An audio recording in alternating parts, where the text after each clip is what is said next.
Good morning, YouTube. I'm Pastor Lee. It's Sunday, June the 17th, and I hope you're having a wonderful day today. If you've been watching my channel regularly, you know each week I do global end time headline news. This week I just want to kind of venture away from that and just do something slightly different this week. I've mentioned in the past a few times that God has led me down a very frightening road. It's what you call the wilderness. He has a process of choosing the people that he wants. He actually removes you from the world. He takes you out of work. He removes you from friends, removes you from family, removes you from all the comforts of life, removes money, virtually everything from your life to where you're totally alone. And it's a very frightening experience, to say the least. And I've been through it for quite some time now, gradually coming out of it. But I firmly believe that there are many people, chosen people, that are out there in this cocoon, I like to call it. They're in it like I was in the beginning, and I didn't understand. I didn't understand what God was doing until a period of time had gone by. Then he was explaining to me a little at a time what this is about. He removes you from the world, just as he removed the Israelites from Egypt and took them out into the wilderness to break them of the bad habits that they had in Egypt. Well, if we substitute the word Egypt for world, see, he took me literally out of the world into this wilderness place. It's a place of nothingness, place of isolation chamber, cocoon, I like to call it. And he breaks you of those things that the world was teaching you. And God will teach you one-on-one. Now see, I've been in here, believe it or not, over 4 years now. And I have not been to formal seminary school. Everything that I have been taught, and I do teach eschatology, the study of end times. I know the Bible very well, but I didn't have anybody come in and teach me. I didn't go to a school. God has been teaching me this each and every day. It's a blessing. Yes, it's an absolute blessing to experience God in this very unusual way, but at the same time, it's humbling.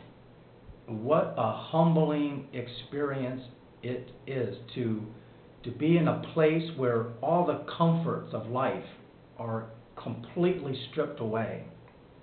But what I'm getting at this week is I believe that there are many other people that I don't know personally, but I do believe that they are going through this time. And I wanted to share with people like me. It's a little poem that I got yesterday from a very close friend.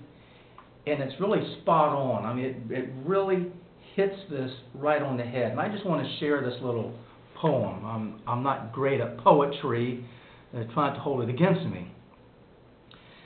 It's called Don't Stop Hoping.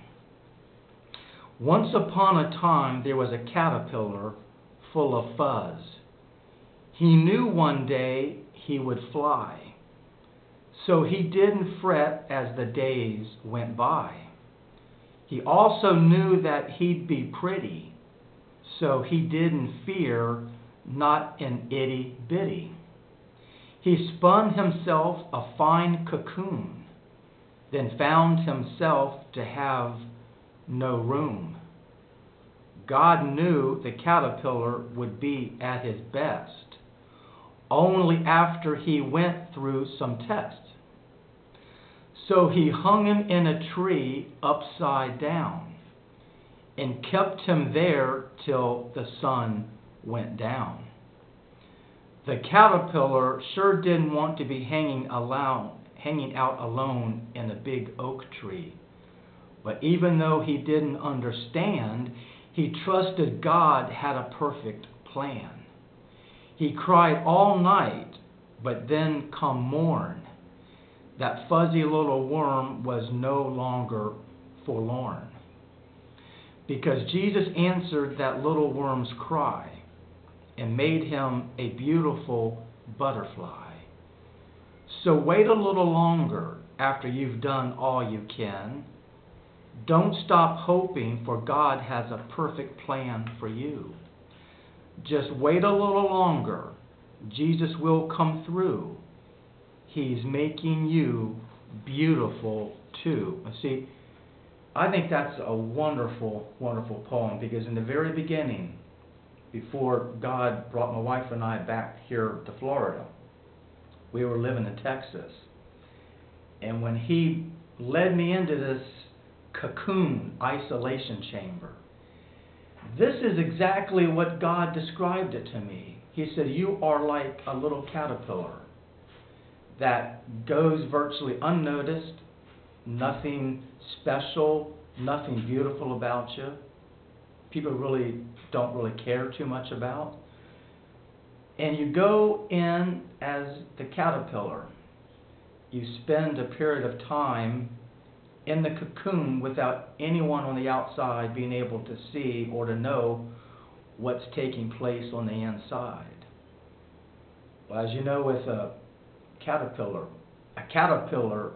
actually dies in the cocoon, and then a transformation takes place, and then at the right time, when God says it's the right time, that butterfly comes out something completely different than when it was when he originally went into the cocoon.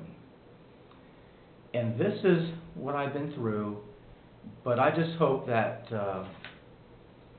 maybe this little poem might help somebody who may be suffering during this kind of time.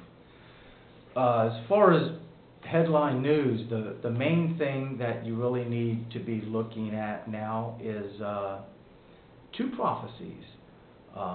Isaiah, it's in the book of Isaiah, both of them. One is Isaiah 19 verse 4, which is Egypt and the election that's taking place as I speak. And we'll wait and see if the Muslim Brotherhood gets into office. It's a good chance, he possibly will. The other Isaiah prophecy is Isaiah 17:1, which speaks of Syria, Damascus, Syria, where you can't help, but if you watch the news for a little bit of time, you're going to see Syria all over everywhere. Well, I just say, just stay close to the news, keep watching, because it's only going to happen once. This prophecy is only going to happen once, so don't miss it. Isaiah 19:4, Isaiah 17:1. They're both about to be ready to be fulfilled right before your eyes in a very short amount of time. Well, I'm Pastor Lee. I'm signing off here. I hope you have a great week coming up. And I wish blessings for you and your family. And as always, may God bless.